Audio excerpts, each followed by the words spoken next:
Today, boys and girls, we have heard the story of Tree of Birds, and we have been talking about how sometimes there are birds who migrate to the south in the winter because it's way too cold here in Kentucky.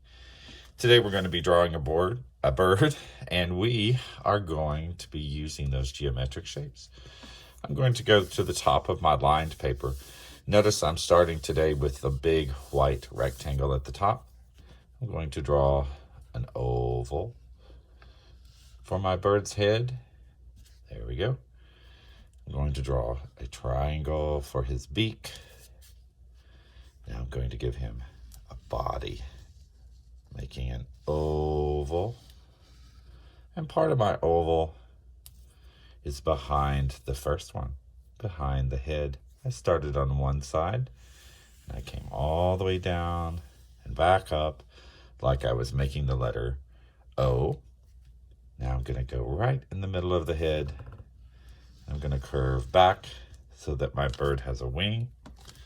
Now I'm going to give my bird a tail. I'm going to make kind of a rectangle where one side or one corner is covered by the oval. There's my bird's tail. Now I'm going to give my bird feet, kind of an upside down Y with a line in the middle, an upside down Y. Oops, broke my crayon again, with a Y in the middle. Now my bird needs some details. He needs an oval for his eye and a circle in the middle.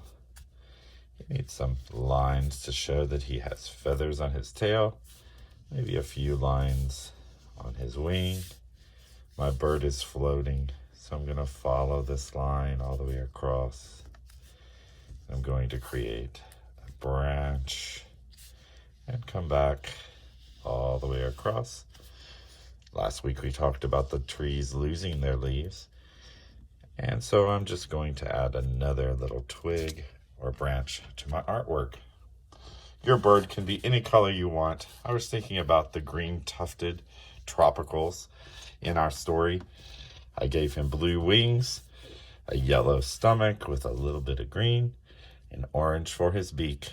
I'm going to leave my paper white behind the bird because it's snowing